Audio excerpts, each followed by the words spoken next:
masuk ke fasal tentang taharah. Bagaimana cara membersihkan akal. Jadi kalau taharah dalam ilmu fikih membersihkan badan dari hadas kecil, hadas besar. Dalam tasawuf yang dibersihkan bukan hadas, ya, bukan hadas najis, ya, tapi sesuatu yang mengotori akal, mengotori pikiran, mengotori kolbu dan ruh. Ini yang mau kita baca. Mari kita kirimkan suratul Fatihah untuk ruhaniyah Sayyidina Muhammad SAW dan pengarang kitab ini dan guru-guru yang mengajarkan saya Thariqat Salmaniyah dan juga para awliya, para qutbul aqtab, para abdal, para ghaus dan jami' ibadihi salihin. Al-Fatihah.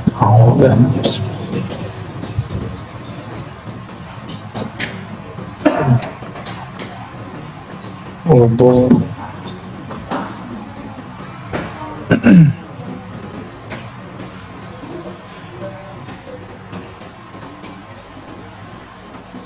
Bismillah ya Sayyidi Rasulullah. Fataharatul aqli mimma bi'adami wukufihi inda qawnin minal akwan. Jadi kemarin kita bahas, ya, tasfiyah takhliyah.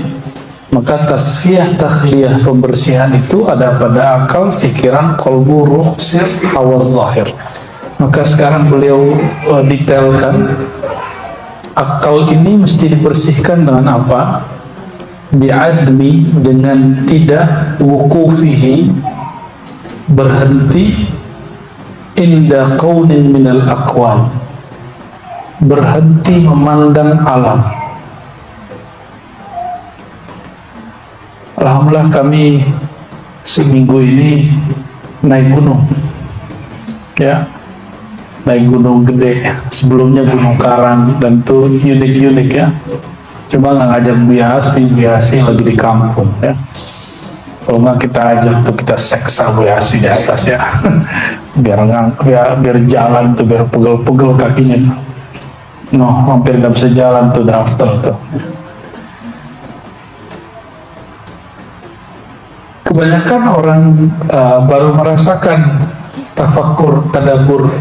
Sebenarnya mereka salah sebut, ayo tadabbur alam. Rata-rata masih begitu.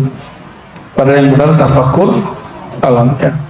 Kebanyakan orang bertafakkur kepada alam itu ke gunung, padahal alam itu dirinya sendiri. Diri kita ini alam, benar nggak? Apapun kejadian di alam, termasuk pada diri, itu akal nggak boleh mentok di situ. Itu maksudnya al-aqlu bi'admi wuqufihi, pembersihan akal, toharohnya akal, wudunya akal. Dengan cara apa? Si akal ini tidak mentok ketika terjadi suatu masalah.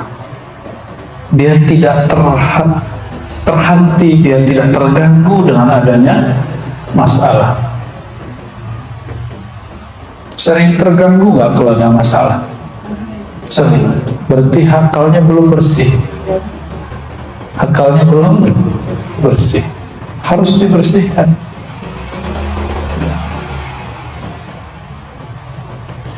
Wa taharatul fikr, ternyata akal itu secara harfiah berarti yang mengikat diri. Makanya nggak ketawa-ketawa sendiri, kan? Kalau ketawa-ketawa sendiri berarti akalnya udah lepas itu. Akal itu aqala yaqilu aqlan, iqalun uqulun, ya, itu berarti pengikat, penstabil, pengkontrol. Jadi yang mengontrol pikiran ini itu akal. Itu sebabnya saya masih ngajar di kampus, saya masih ngajar kitab, nggak hanya wirid-wirid doang, nggak hanya ngomong-ngomong pengalaman batin doang. Supaya apa? Supaya diikat, dikontrol oleh akal. Kita nggak hanya ngaji-ngaji kitab hadis aja. Ngaji kitab hadis bahaya, loh. Kitab hadis itu nanti ada ilmu namanya ilmu jarh wa ta'dil. Itu kalau orang keracunan ilmu itu, akalnya nggak pakai, dia akan menjarah, menghujat orang yang beda sanad sama dia. beda silsilah sama dia. Maka antum perlu tahu kenapa ada seorang guru yang saya tinggalkan, karena dia mengatakan guru yang saya lain dajjal dan kazzab. Si fulan dajjal, fulan dajjal. Dan itu bukan 1, 2, 3 orang, sulit dihitung. Ada syekh dari Banjar, masyhur di Malaysia dan di sini, kata dia, saya nggak pernah lihat yang ngaji ke Syekh Yasin Al-Fadani. Emang kalau dia nggak pernah lihat terus emang nggak ada? Saya ambil sanad ke seorang kiai senior di Kudus, apa kata dia? Kazzab, pembohong. Emang dia doang yang punya sanad? Ya, sering memandang aib orang, padahal nama dia juga nggak ada di kitab guru saya yang terakhir, murid Syekh Yasin yang terakhir. Maka saya berpikir, waduh, kalau begini terus hatiku tambah kotor. Ya, niat saya sampai kita baca kitab namanya Ujala, tapi kemudian sanadnya saya tutup semua, saya robek semua sanadnya. Ya, seperti Imam Muslim merobek sanad Az-Zuhli. Ya. Kalau julus ma'al akhar yu'zil qulub, ya, yudnis an-nafs, ya, merusak hati, menodai hati. Itu apa kita ngaji? Ya, maka ngaji hadis pun mesti pakai akal yang sahih.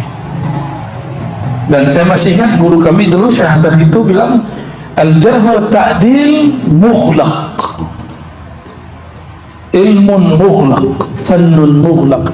Jarh wa ta'dil ini sudah ditutup dengan tadwinul hadis wa takhrijuhu wa jam'uhu wa tad'ifuhu, sudah selesai kata beliau. Maka nggak boleh sekarang kita menghujat, merendahkan ulama karena kepentingannya sudah nggak ada. Dulu merendahkan, mengkritisi, mengatakan pembohong, ulama ini hafalannya ngelantur, itu keperluan darurat, ngecek hadis ini sahih atau tidak sahih. Saya masih ingat guru kami yang mengajarkan hadis yang lama, yang di Ma'had dulu, saya nggak usah sebut juga namanya. Itu beliau ketika beda pandangan dengan Prof. Quraisy Shihab dan juga beda pandangan dengan Said Agil Munawar, Said Agil Siraj, itu ke kami gak nyebut nama, gak nyebutin masalahnya, dan gak menghujat, cuma nyebut saya nggak sepaham, gitu aja. Oh, berarti beliau faham adab ini, jadi hati-hati ya. Sama, kebanyakan wirid lah keracunan itu. Wirid itu ada takarnya. Orang kalau keracunan wirid bisa bahaya. Ngomong mantur, pengalaman dikit cerita, pengalaman dikit ember, gak bisa bedakan mana pengalaman rohani, mana gangguan syaitani, apalagi gangguan Bang Tony. Ya, hati-hati. Jadi kita betul-betul ketat dalam bab ini. Ya, bagi kita kalau nggak ketemu Nabi, nggak ru'yatun Nabi, ketemu Allah aja kita nggak percaya, kecuali ada persyaratnya. Jadi ketemu mimpi atau pengalaman zikir bertemu Allah itu ada beberapa syarat-syaratnya, dan saya nggak boleh sebutkan. Ya, nanti antum ngarang-ngarang lagi. Cukup beberapa orang yang tahu, ya, bahwa kalau jika dalam hal itu dapat dan ada ini dan itu baru benar. Ya.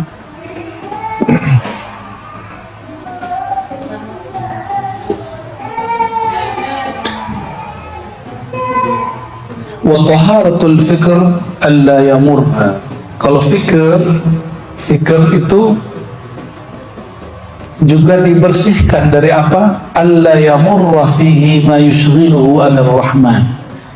La yamur, tidak lewat padanya, pada fikiran, ma yushghiluhu, yang menyibukkannya dari Allah yang Maha Rahman.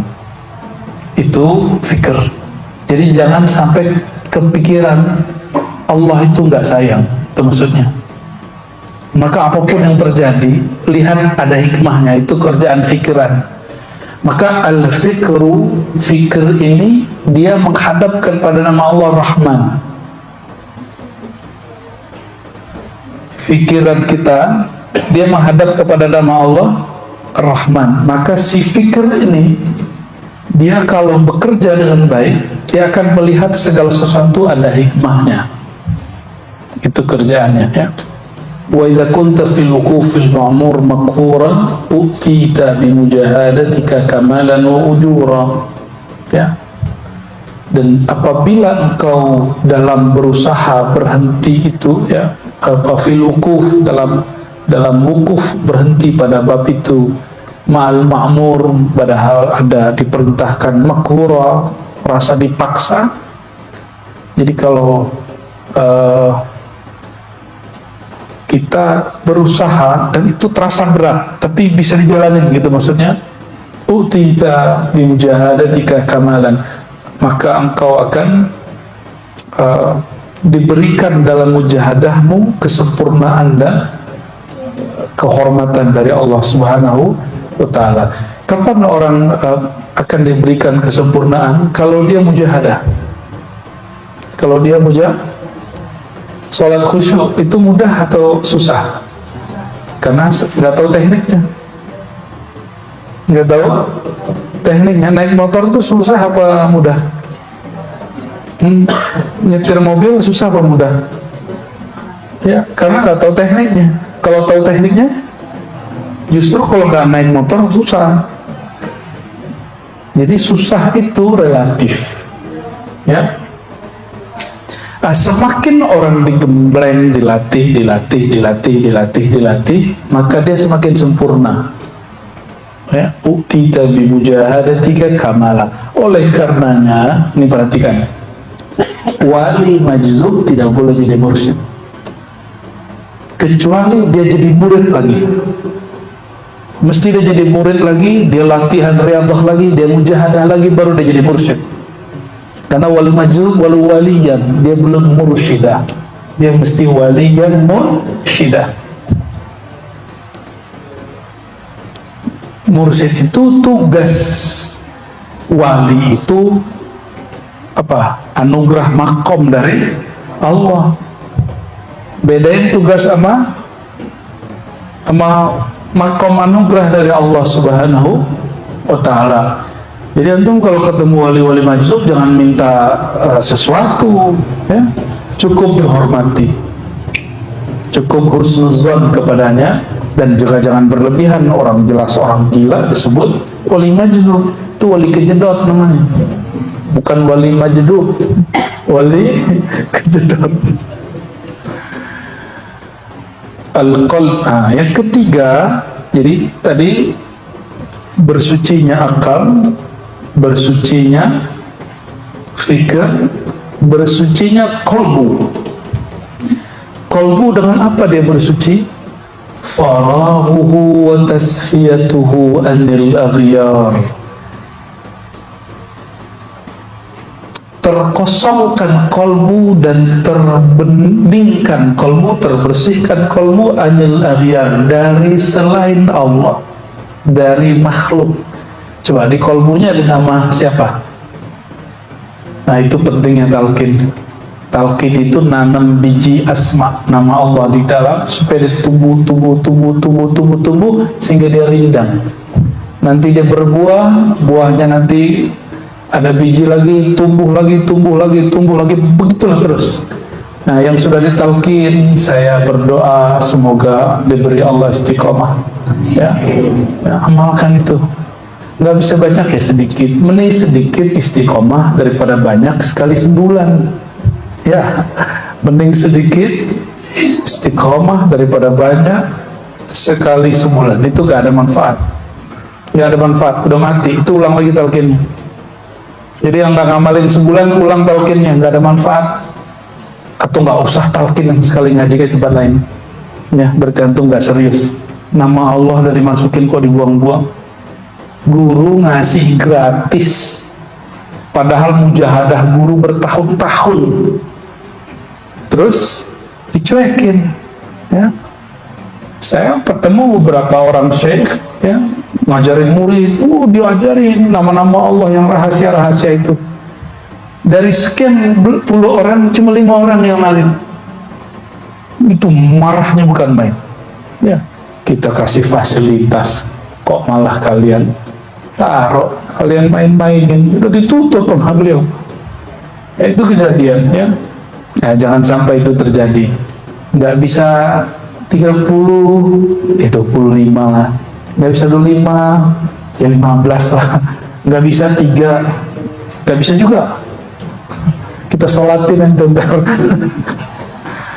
Nyebut nama Allah itu perlu ya, diulang. Oh, saya sibuk. Emang ente sibuk apa megang handphone kok bisa lama? Ya, nonton YouTube kok bisa lama? Buka Instagram kok bisa lama? Tapi buka Instagram kolbu kok nggak bisa cepat? Nggak ada lagi, ini zaman sudah begini zamannya. Jangan lagi kasih maaf kepada diri kita yang malas. Ya. Baik, kita lanjut. Jadi toharahnya kalbu dengan apa? Berusaha mengosongkannya, membersihkannya dari selain Allah. Gimana cara memulainya? Mulai sebut nama Allah yang sudah ditalkinkan. Itu caranya.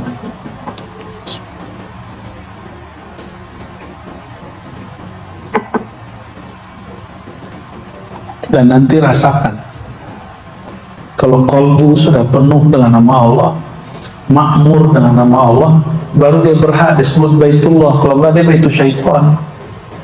Dan kalbul mukmin Baitullah, kalbu orang beriman rumah Allah, Baitullah, tempat mengingat Allah. Itu terjemahan maknawinya. Karena isinya makmur dalam nama Allah. Jika ada suara yang keluar dari kalbu, pasti suaranya Allah. Jika dia menyebut satu kalimat, pasti kalimat yang bermakna dengan nama Allah Subhanahu wa Ta'ala. Ngaji kitab yang sama, dari satu orang zikir kalbu, satu nggak zikir kalbu, rasain beda. Sama-sama udah zikir kalbu, satu udah sekian tahun, satu baru 2 tahun, itu beda ya. Kok bisa? Ya sama. Dosen baru dengan dosen lama kan beda. Baik. Wa dawamu tawajjuhihi ilal azizil ghaffar, dan dawam tawajjuh, senantiasa menghadap si kalbu kepada Allah yang Maha Aziz, yang Maha Perkasa, yang Maha Ghaffar, yang Maha Pengampun. Jadi yang bertawajuh itu siapa? Ketika kita baca wajah itu kalbu. Jadi yang bertawajuh siapa? Kalbu. Bukan badan, bukan wajah ini. Ini wajah fisik. Kalau wajah kalbu full semua bagian dari batin kita itu wajah kalbu, dan dia mesti menghadap ke satu wajah, itu wajhullah. Ya.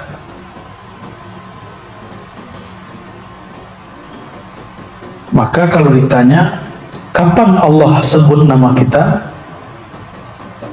saat kita sebut nama Allah. Pertanyaannya, duluan mana yang nyebut? Maka ciri-ciri orang diberi bantuan oleh Allah, bantuan pertama nih, dia diizinkan menyebut nama Allah di kalbunya, dia diizinkan ikut talqin. Maka yang sudah talqin itu dapat berkah dari Allah Subhanahu wa Ta'ala, ya. Itu cara-cara Allah Subhanahu wa Ta'ala. Bersuci yang keempat, udah berapa tadi? 3 ya. Ini bersuci versi ulama tasawuf, ulama thariqah seperti Sidi Syekh Muhammad Abdul Karim As-Salmani. Bersuci keempat yaitu taharatul ruh, mensucikan ruh. Ruh itu tidak bertempat. Ruh itu nggak nempatin badan loh ya. Dia cuma diberi suatu rahasia yang disebut amrullah, dan hanya Allah yang tahu bagaimana rahasianya, ya. Dan rahasia ini sering terganggu, sering terhijab. Taharatul ruh adamul wukuf ma'al faid wal futur. Kalau zikir membayang-bayangkan mengalami suatu kasyaf, ingin dapat kemudian energi dari mana gitu ya, itu disebut al faid wal futur. Jadi kalau zikir pengen dapat kekuatan ini, kekuatan itu, apalagi zikir niatnya untuk duniawi, itu hijab yang paling berat. Makanya saya istiqomah, kita konsisten dari awal. Sholawat kita bukan untuk beli mobil, sholawat kita bukan untuk penyakit disembuhkan, enggak. Tapi faedah sholawat ke beli mobil bisa. Tapi tujuan sholawat hanya menunaikan perintah Allah Subhanahu wa Ta'ala. Sallu alaihi wasallimu taslima. Wahai orang yang di kalbunya ada nur iman, bersolawatlah kepadanya. Karena kita betul ada iman, maka kita jawab. Kepatuhan itulah tujuannya. Itu yang disebut ta'abbudi. Dalam bahasa usul fikih disebut apa? Ta'abbudi, sekedar penghambaan kepada Allah. Kalau antum saya ingin sembuh, itu menjadikan faedah sebagai tujuan. Mesti kuliah lagi. Di kampus sudah ada namanya fikih maqasidi. Apa namanya? Fikih maqasidi. Itu ilmu baru. Ulama mulai sadar, itu ilmu diambil gabungan antara ilmu usul fikih, falsafah, tasawuf. Ya, baru ketemu pola itu. Makanya sebagian orang mengharamkan ilmu maqasidi karena ada filsafatnya katanya. Ya terserahlah ya. Kita tidak mengharamkan ilmu, yang diharamkan cuma doror ilmu. Kata Imam Ghazali, ilmu sihir itu syarifun fi zatihi, masih mulia pada zatnya, tapi pada kegunaan dan tujuannya doror, maka dia disebut ilmun la yanfa', ilmu yang tidak bermanfaat. Nabi doanya apa? Allahumma inni as'aluka ilman nafi'an, ilmu yang bermanfaat tolong diberi kepada kami ya Allah. Yang bermanfaat itu syai'un yuqarribuka ilal maula, sesuatu yang mendekatkan engkau kepada Allah Ta'ala. Itu yang disebut ilmu yang bermanfaat. Saya kalau belajar hadis lalu saya merasa jadi ahli hadis, pinter debat Wahabi, Salafi, Khawarij, terus merasa diri hebat, itu ilmunya darar, la yanfa', gak bermanfaat ya. Apalagi belajar thariqah supaya apa? Supaya tahu alam gaib, supaya mudah ketemu Nabi Khidir gitu ya. Ya, supaya gampang ketemu Nabi Muhammad gitu. Nggak begitu kita. Kita hanya Rabbi zidni ilma. Karena ilmu itu adalah aqrabul wasail ilallah. Ilmu itu adalah wasilah terdekat kepada Allah. Maka kita minta ilmu kepada Allah Subhanahu wa Ta'ala. Ini doa munajat ketika kita mulai zikir samaniyah ya. Ya, yang belum talqin nanti kabarin, yang khidmah di sini daftar aja. Nanti kalau udah banyak kita buat talqin lagi. Ya, kalau di sini sengaja buat talqinnya jama'i, berjamaah. Ya, insya Allah. Gimana talqin kemarin? Seru nggak? Yang sudah ikut seru? Nggak ikut? Ya nggak ikut. Yang seru lah. Yang nggak ikut ya salam lah. Alhamdulillah, nikmat sekali ya. Nyebut nama Allah itu nikmat. Dan yang tidak merasakan getaran, tapi dia menyesali, ada apa dengan diriku, orang menangis, itu dia dapat juga itu. Dia dapat namanya muhasabah. Dia dapat apa? Dan muhasabah itu adalah isti'dad talqin. Berarti dia itu baru persiapan talqin untuk ke depan. Lumayan lah. Oke, kita lanjut. Taharatul ruh bersuci pada ruh adalah tidak bertujuan, tidak berhenti pada anugerah-anugerah batin, penglihatan-penglihatan kasyaf, ya, energi-energi batin, warna-warna cakra, aura, latifah. Tak, kita nggak bertujuan itu. Oh, di kolbu, latifah kolbu ada warna cahayanya begini, itu udah nyimpang. Boleh diketahui tapi bukan untuk dijadikan tujuan, ya.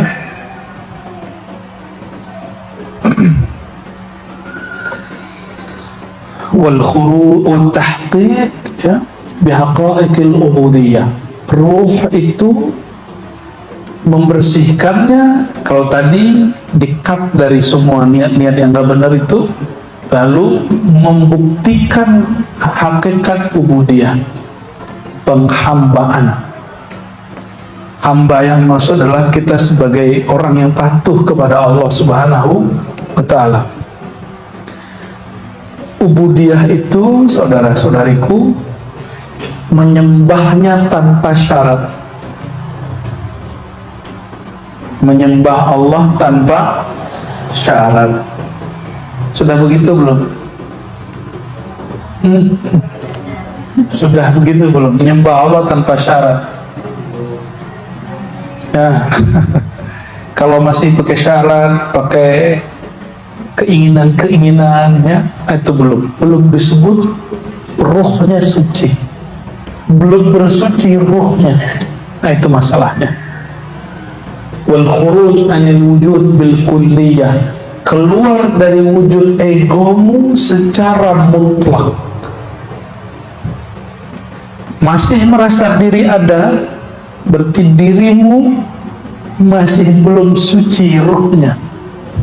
Maka yang boleh mengatakan la maujuda bihaqqin illallah itu ruh, bukan lisan.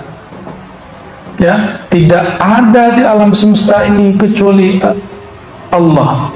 Itu zikirnya ruh. Paham ya? Kalau kolbu nggak boleh ngomong gitu. Kolbu mesti baca la ilaha illallah, ya. Nggak boleh kolbu baca la maujuda illallah, nggak boleh. Kafir itu dia langsung, zindik dia langsung. Ini ada yang maujuda illallah, tapi kalau ditambah boleh la maujuda bihaqqin, baru boleh pakai lisan. Tidak ada yang wujud pada hakikatnya dengan zatnya kecuali Allah, baru boleh. Tipis-tipis ya, tipis-tipis. Ini perhatikan, ini tipis-tipis. Inilah yang disebut Imam Ghazali zikir muhaqqiqin atau ibadah ahli hakikat. Ibadah ahli hakikat itu dia tiada lagi merasa ada, bahkan kata ada itu tidak ada lagi pada dia, ya. Itu yang disebut zikir ar-ruh, zikir ar-ruh. Nanti sebagian ulama menjelaskannya dengan kata musyahadah dan lain sebagainya.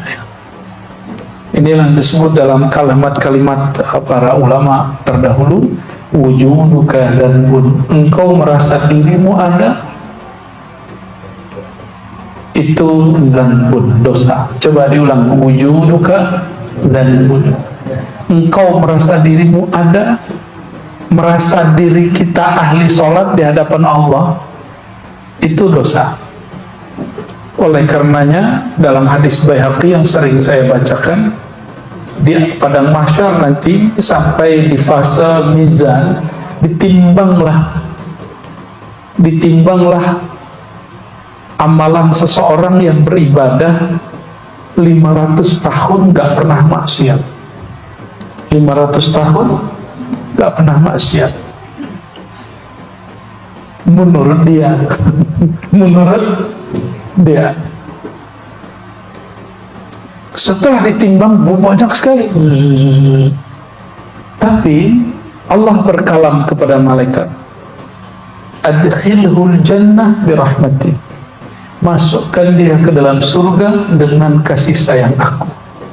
Nih kalamnya, bukan dengan amalnya, Terus gimana dengan ayat jazaan bima kanu ya'malun? Mereka masuk surga balasan terhadap apa yang mereka amalkan.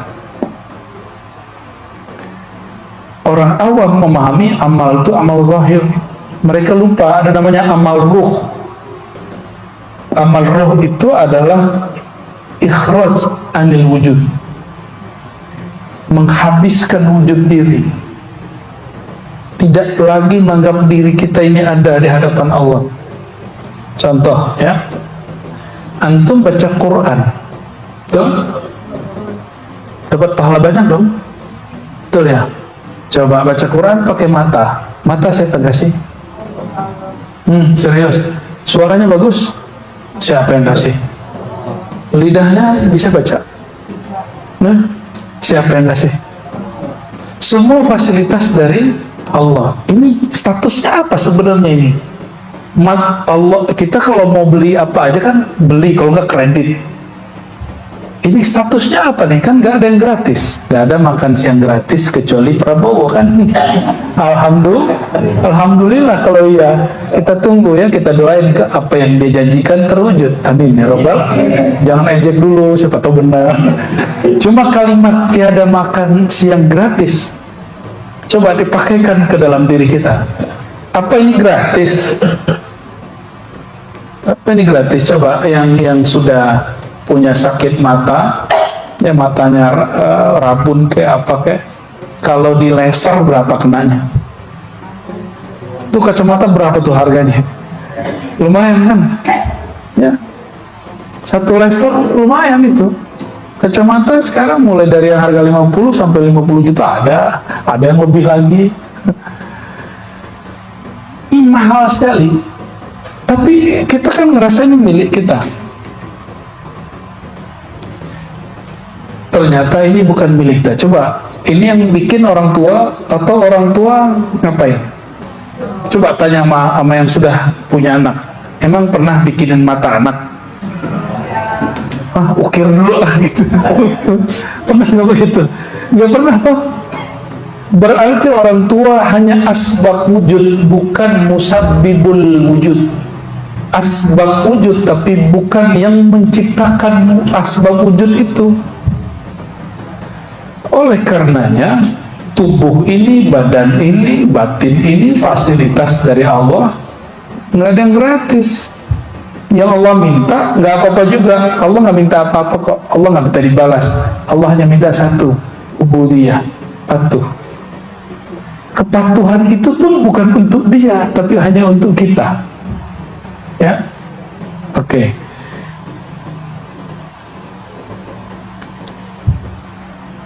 Wal khuruj anil wujud bil kulliyah. Ketika seseorang merasa dirinya masih ada, maka terjadi dengan orang yang beribadah 500 tahun itu. Orang yang ibadah 500 tahun itu kemudian protes, ya Rabb, adkhilni al-jannata bi'amali.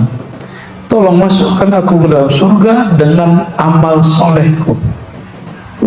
Belagu bener ya. Ini yang disebut wujuduka dzanbun.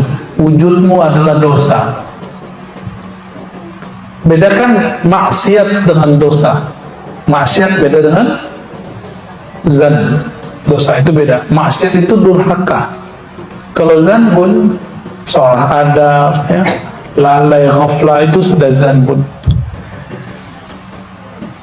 Lalu apa kata Allah? Oke, kalau gitu lebaran. Jadi dia kan naik banding tuh. Naik banding kan dia tuh. Dia pengen fasilitas yang lebih besar. Itu orang kurang bersyukur ternyata ya. Maka Allah mengatakan kita buka pengadilan baru.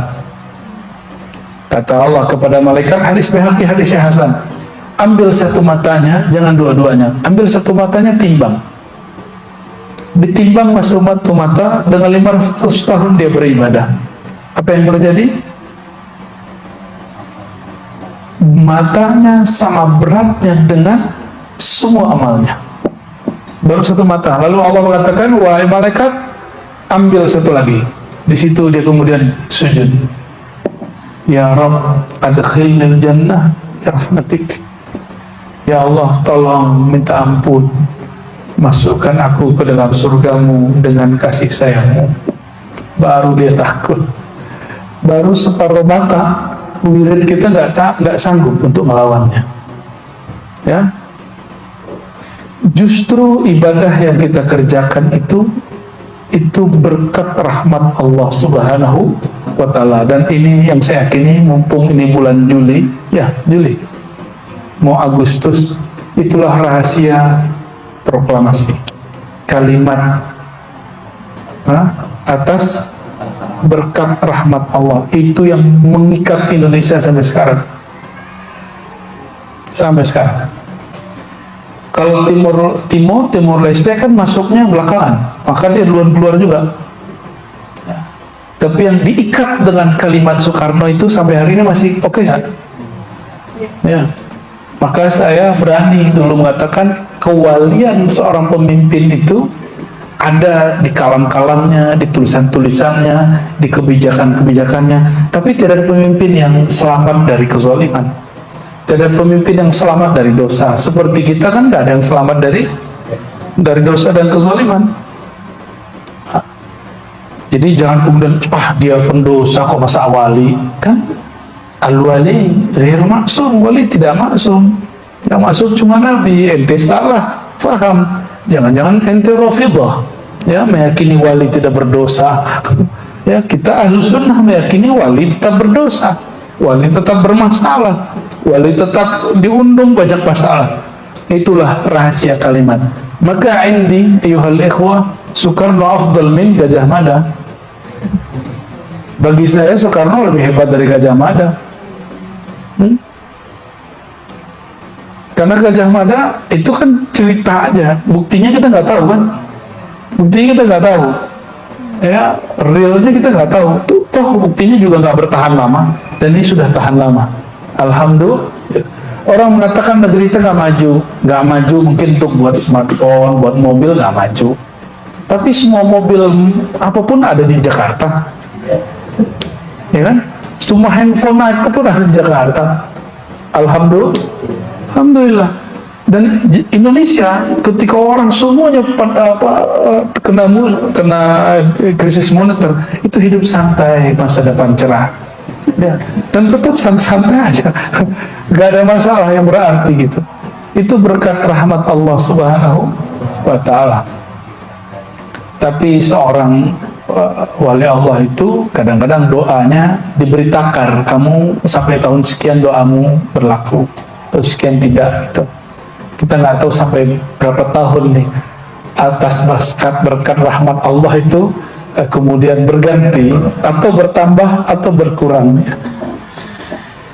Balik ke ar-ruh, ya, taharatus sir. Nah sekarang taharah sir, bersucinya sir itu ada musyuhudis siwa wal ghaibah bihi fihi an kulli ma yara.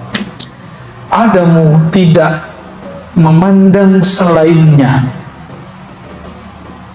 Kalau tadi tidak merasa diri wujud, wal ghaibah bihi fihi an kulli ma yara, dan tidak memandang saat memandang apapun kecuali hanya memandangnya Allah Subhanahu wa Ta'ala. Maksudnya air ini ada, zahirnya ada. Terus air faedahnya apa? Menghilangkan haus. Yang menghilangkan haus itu air atau Allah? Secara akidah begitu. Tapi dapatkah merasakannya? Ketika seseorang merasakan itu, berarti sirnya sudah mulai bersih. Sirnya sudah mulai bersih, ya. Ketika kita minum obat atau datang ke dokter lalu sembuh, lalu kita menyaksikan kesembuhan nur, kesembuhan Allah ada pada orang itu lalu mengalir pada kita, itu berarti sirnya sudah mulai bersih. Kalau enggak, nanti seperti kejadian kebanyakan orang sakit itu panik. Orang panik paling mudah untuk dihipnosis, paling mudah untuk dipengaruhi. Kamu mau sembuh, kesana aja ke dukun sono gitu. Makanya orang sakit gampang sekali datang ke dukun, karena dia sudah nggak tahan sama sakitnya. Nggak mau terjebak di situ. Coba kalau sakit, terima sakitnya. Katakan raditu billah, ya Allah, jika ini kehendak-Mu, Engkau mengatakan tiadalah kehendak Engkau kecuali, tiadalah kehendak kalian yang manusia kecuali tunduk pada kehendakku, maka bantulah aku ya Allah menundukkan kehendakku pada kehendak-Mu. Izinkan aku ya Allah untuk menerima kehendak-Mu untuk sakit. Nanti hilang sakitnya. Secara batin, secara zahir perlu diobati. Sakit itu yang paling bahaya adalah konsep di batinnya. Ya. Maka orang-orang sehat kalau bersama orang sakit itu jadi sakit. Serius. Dia jadi sakit, padahal dia gak sakit. Dia merasa sakit aja. Oleh karena itu bergaul itu, berteman itu, bersahabat perlu difilter. Kenal boleh banyak orang, tapi bersahabat mesti dipilih. Hanya sekian orang. Wa taharatul hawas, turun kepada empirik, anggota tubuh, panca indera. Bersihnya panca indera yang zahir bimiyahil fuyudatil bahirah, dengan limpahan air yang sudah Allah turunkan. Ya, wa taharatus sam'i adamus sama' illa minhu. Lalu bersih bersucinya pendengaran. Beberapa ini. Ya. Tahara akal, tahara fikir, qalbu, ruh, sir, hawas, indra. Sekarang masuk tahara sama, pendengaran. Tidak mendengar kecuali dengan pendengarannya. Nah, itu kalau udah boleh itu, ya. Apa maksudnya? Nah, kalau orang sudah mulai ditalqin, talqin zikir, dia akan mulai mendengar nama Allah di kalbunya. Tapi yang dengar bukan telinga ini, yang mendengar telinganya kalbu. Allah, Allah, Allah, itu yang mendengar telinga ini. Tapi kalau Allah, Allah yang di dalam itu yang mendengar pendengarannya kalbu. Ya.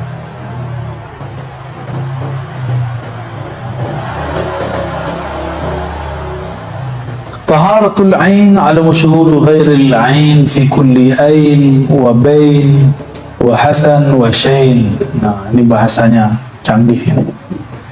Bersihnya mata pandangan yaitu tidak ada musyuhudu ghairil ain, tidak memandang selain ya zat Allah fi kulli ain, di setiap tempat, jarak dan lain sebagainya, ya.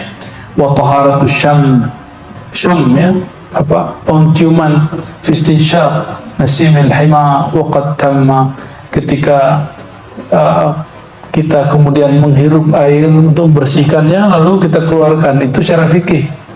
Tapi penciuman batin itu kalau di ini dia mesti dimasukkan dulu. Itu yang disebut musahabah, muhasabah. Muhasabah itu mengingat. Itu kayak kita kemudian ngecek, cek ke belakang, kalau masih ada nodanya tarik keluar. Itu istinsyaq. Maka istinsyaq gitu ya. Begitu istinsyaq, ambil air terus itu adalah filosofi muhasabah. Filosofi muhasabah, dihirup dulu, diingat dulu, dikenang dulu, lalu buang gitu, ya. Taharatu dzauq ayyuhat talib fi kamalin in kunta raghibin. Adapun dzauq, rasamu, ada indera rasa, ada batinnya rasa, itu beda. Dzauqmu wahai murid dalam kesempurnaan, in kunta raghib, jika engkau memang menginginkannya. Wa taharatu lamsika fi ghaibatika, ya. Indra menyentuh, apa nih?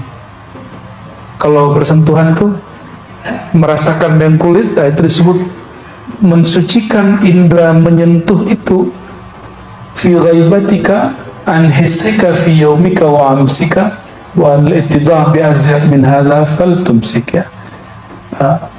Melupakan kenangan-kenangan yang membuat engkau lalai saat menyentuh sesuatu. Nah, itu cara mensucikan indera menyentuh. Wa'lam ayyuhat talib. Nah, kita masuk ke bagian yang inti di sini. Ketahuilah wahai murid, litariq sadah, dalam tariqah para ulama, para aulia, ya, dengan tariq sadah niltas saadah, engkau mendapatkan kebahagiaan. Orang yang paling bahagia di dunia siapa? Para wali. Maka untuk bahagia gimana caranya? Ikutin jalan para wali. Tapi kenapa orang-orang hari ini ikutin jalan public figure, artis kah, pakai namanya Ustadz juga ada yang public figure tapi nggak artis. Bukan itu yang diikuti, itu antum stres sendiri nanti. Ya, ngantor nih, ngikutin temen yang paling keren di situ, ganti handphone tiap bulan, ada mobil baru ganti barang kredit gitu, itu stres itu. Ganti-ganti model tas, ini kan tasnya bagus-bagus ini tasnya. Ya kalau seminggu itu nggak ganti tas kayaknya gimana gitu, itu nyesek gitu ya. Nah itu mesti dibersihin itu. Ya boleh nggak pakai tas bagus? Boleh, bagus. Tanda kita mereward diri, menghargai diri boleh. Tapi jangan kemudian itu menjadi standar hidup. Ya. Ustadz begila loh, Ustadz kalau udah artis berani kredit ya. Itu sebabnya beberapa asatis pendakwah itu jadwal dakwahnya udah kayak kerja rodi, serius. Karena tuntutan gaya hidup, ilmu yang diajarkan nggak begitu, tapi gaya hidup dia. Bukan saya bersyukur kepada Allah membebaskan kami dari hutang, ya. Kami nggak suka kredit, Pak. Alhamdulillah kredit itu cuma 2 kali aja waktu masih muda-muda banget ya. Sekarang udah gak berani saya kredit, walaupun saya gak mengharamkan kredit ya secara fikih yang saya anut nih ya, karena di syariat gak ada pembahasan kredit, itu di fikih ya. Syariat itu sudah selesai, di masa Rasulullah gak ada kredit, maka hukumnya mukhtalaf, diperdebatkan. Tapi alhamdulillah ya kita menjauhi itu, karena saya berdoa selalu, Allahumma a'udzubika min ghalabatid dain wa qahrir rijal, ya Allah lindungi aku dari belenggu hutang dan dikuasai oleh orang lain. Kalau kita sudah berhutang, kita ditawar orang ya. Maka negara-negara yang berhutang itu sering ditawar kedaulatannya oleh negara lain.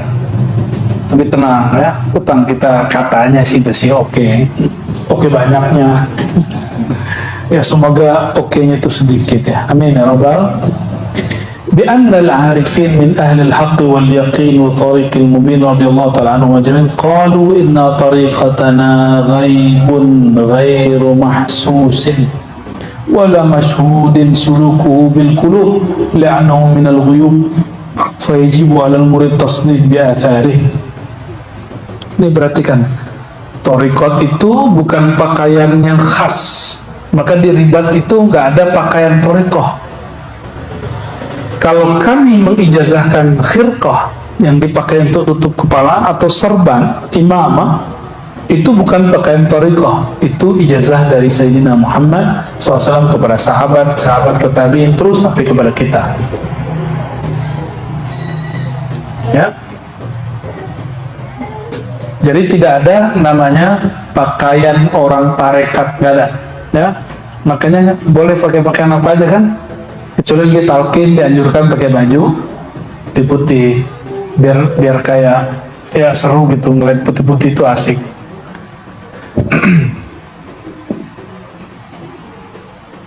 Apa kata beliau? Tariqatana ghaibun ghairu mahsus.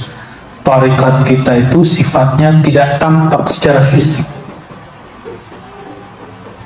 Jadi tarikat kita bukan tren, bukan gaya serban yang khas. Boleh nggak satu tarikat punya khas serbannya? Boleh. Saya ketemu ya, beberapa hari ini, 3 hari ini kemarin ya, saya ketemu setiap hari mursyid. Jadi sehari itu bisa ketemu mursyid 10 orang. Alhamdulillah, mursyid. Baru hari ini nih ketemu yang bukan mursyid ini. Mursyid aja yang ketemu. Alhamdulillah, itu nikmat sekali silaturahim kepada beliau-beliau ahli zikir itu. Dan mereka nggak ada punya pakaian khusus, kecuali ada satu tempat ya mereka pakai serban khusus, dan itu baru-baru juga yang kopiahnya agak runcing ke atas, itu baru-baru juga, dulu nggak ya. Maka kadang-kadang saya pakai kopiah hitam, kopiah Soekarno ya, kadang pakai kopiah putih ala-ala Banjar Malaysia itu ya, kadang pakai, nggak pakai juga biasa. Emang kalau kopiah dicopot, ilmunya copot nggak? Ya, saya tes dulu deh. Masih bisa baca, masih bisa baca, kita copot ya. Jadi nggak ngaruh.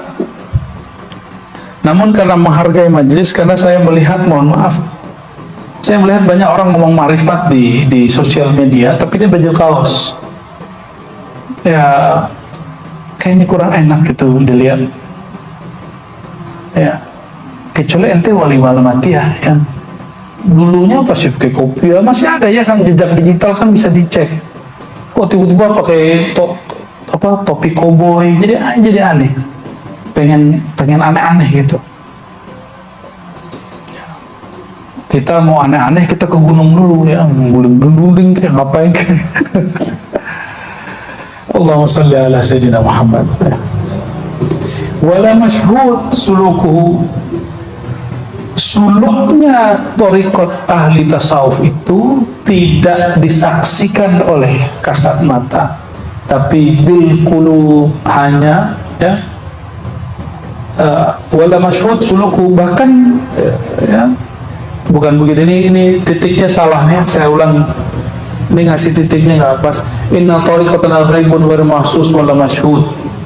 Titiknya di sini kalau yang punya kitab. Thariqat kita gaib, tidak terlihat secara empirik dan tidak disaksikan secara zahir. Titik di situ sulukuhu bil qulub, karena suluknya, latihannya dengan hati. Maka ciri orang thariqah itu bukan juga kepalanya nunduk-nunduk gitu, bukan, nggak mesti kok. Boleh badannya begini aja ya. Saya dulu kalau zikir memang kepala saya miring, karena ada kitab yang nganjurin begitu, kepala miring ke kiri gitu ya.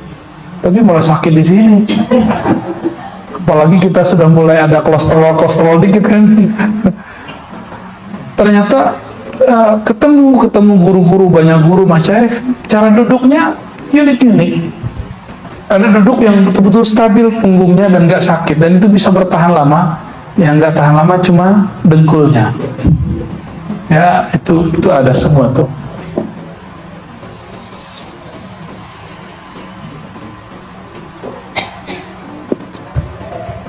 Li'annahu minal ghuyub, karena ma'rifat dari Allah itu dari kegaiban, dari alam gaib ya.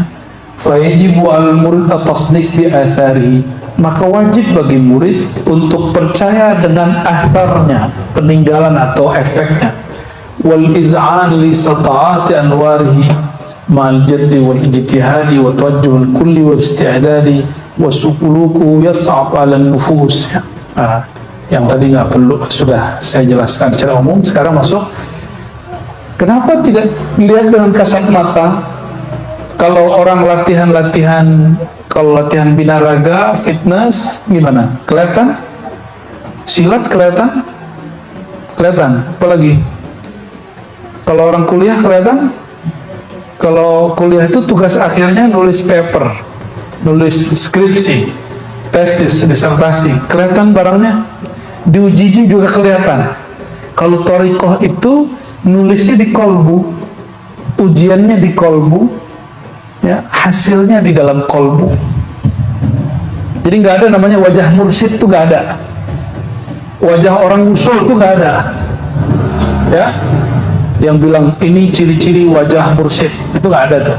Ya, saya udah ketemu banyak mursyid, mulai dari mukanya gelap sampai yang putih itu ada. Ya. mulai dari yang jerawatan sampai yang wajahnya lengkap semua, yang kemayu-kemayu juga ada, yang cowok jantan itu juga banyak. Jadi nggak ada namanya wajah, itu cuma fisik. Ilmu ini bukan ilmu zahir, ini ilmu batin yang syar'i tentunya ya. Tapi kata beliau, sulukuhu yas'ab al-nufus. Ini jangan salah paham.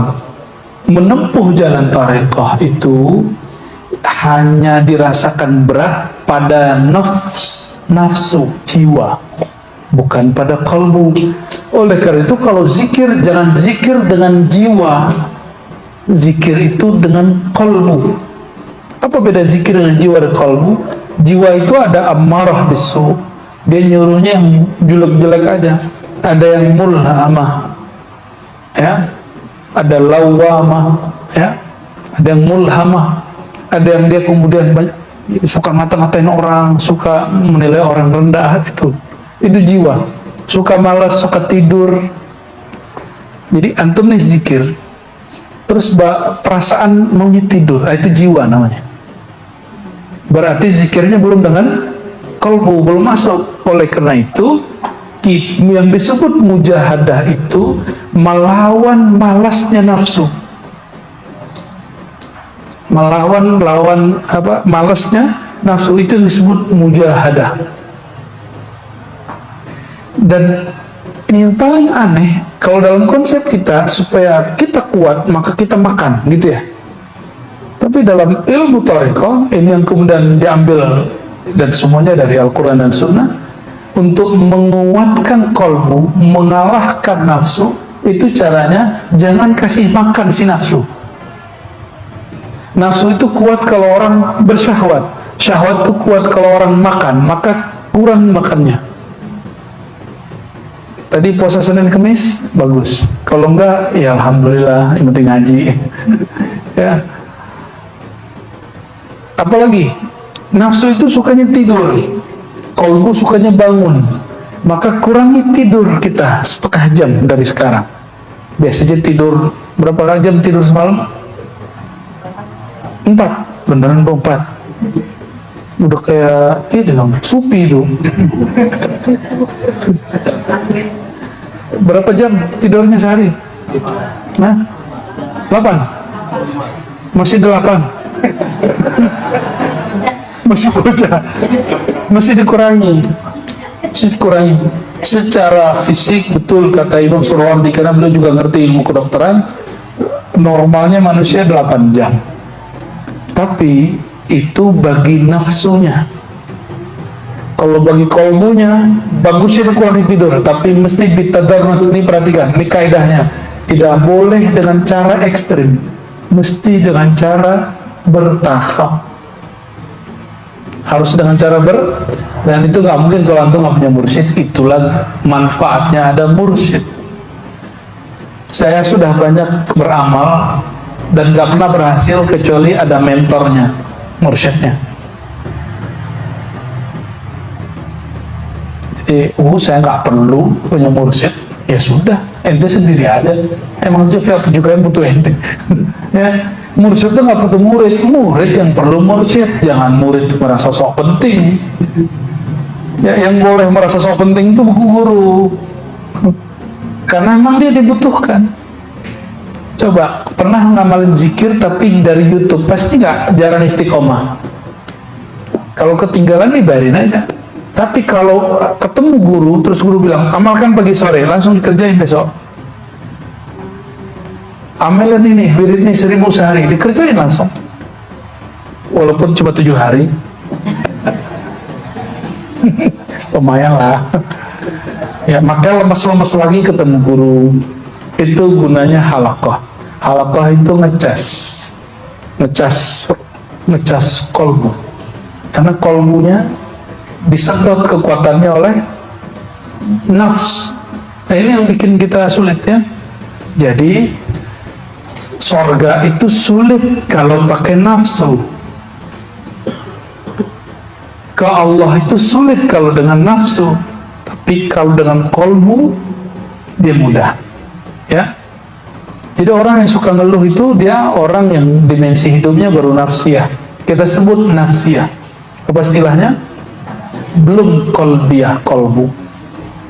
Likaunihi ilma dzauqin la yustaru fit turus. Ilmu ini bukan ilmu yang ditulis di buku.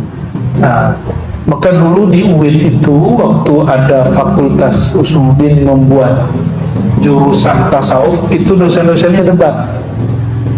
Jangan disebut jurusan tasawuf, cukup ilmu tasawuf. Gak tahu sekarang clearnya yang mana. Saya sudah nggak ngajar di UIN 2017, sudah keluar. Ada yang tahu? Ya, sekarang yang ada UIN, siapa yang tahu? Jurusan tasawuf, Pak, ilmu tasawuf. Yang cocok di kampus ilmu, jangan disebut jurusan tasawuf.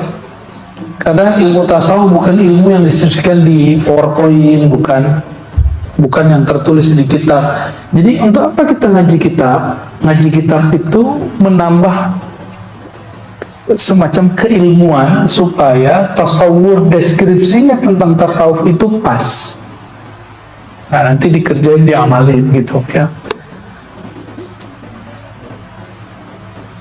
Maka mengajar pakai kitab pun mesti dengan zauq qalbu. Itu yang saya sebut tadi. Kitab yang sama, tapi guru yang pertama zikir 10 tahun, zikir yang guru yang kedua zikir 20 tahun. Beda nggak efeknya? Beda. Kenapa bisa berbeda? Karena zauq dia yang berbeda. Ya, apa yang berbeda? Zauq dia yang berbeda. Apa arti zauq? Rasa dia bertuhan. Rasa dia bertuhan. Ini abis sunat nih. Wah, selamat ya. Mulai gede berarti itu ya. Nah, ini kaedahnya. Hazal ilmu tasawuf ini ghair mastur fit turus. Ada kalimat di sini, la yustaru fit turus. Tidaklah ilmu yang ditulis dicetak di kitab. Jadi waktu saya dengar ada seseorang merendahkan Imam Al-Jili, pengarang kitab Al-Insan Al-Kamil, apa kata dia? Itu buku kan buku bacaan saya waktu remaja tuh. Gaya bener dia ya. Emang ente paham waktu remaja baca kitab itu? Saya waktu remaja 2005 baca kitab Insan Kamil 5 kali baru faham, padahal saya sudah suluk berkali-kali. Dia katanya nggak ngaku bertorikoh juga. Mungkin yang dia maksud tahu bahasa Arabnya. Kalau bahasa Arab teks Insan Kamil sama dengan kitab bahasa Arab biasa. Yang berbeda itu makna yang ada di dalamnya. Ya.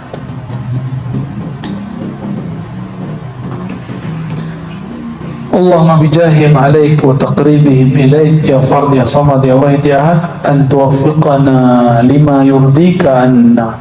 Ya. Lalu beliau berdoa dengan kemuliaan mereka para ulama wali Allah itu, ya, dan kedekatan mereka kepada Engkau, wahai Allah yang Maha Esa, bimbinglah aku kepada jalan yang Engkau ridhoi, ya, agar aku menjadi hamba yang sebenar-benarnya hamba, ya. Dan sampai akhir ini isinya doa. Jadi kajian kita malam ini berhenti pada toharoh dalam istilah Imam Muhammad bin Abdul Karim Sammani. Ini berbeda dengan toharoh dalam kitab fiqih, ya, ini berbeda. Barangkali itu kita lanjut ke kitab yang kedua, kitab Al-Lum'ah. Di halaman ke-6 kitab ini ada salawat dari beliau. Allahumma salli wa sallim ala sayyidina wa maulana Muhammad wa ala ali sayyidina Muhammad abadal abad wa amadil amad salatan ma laha haddun yuhaddad wa la tadkhul tahta qaid adad wa ala tabi'in wa tabi'it tabi'in ila yaumiddin walhamdulillahi rabbil alamin. Al-Fatihah. Bismillah.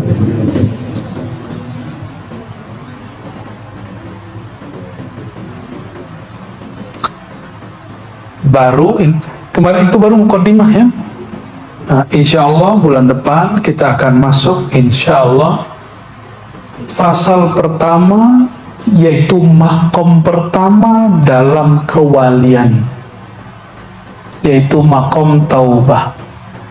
Jangan sembarangan, taubat itu awal makom kewalian, awal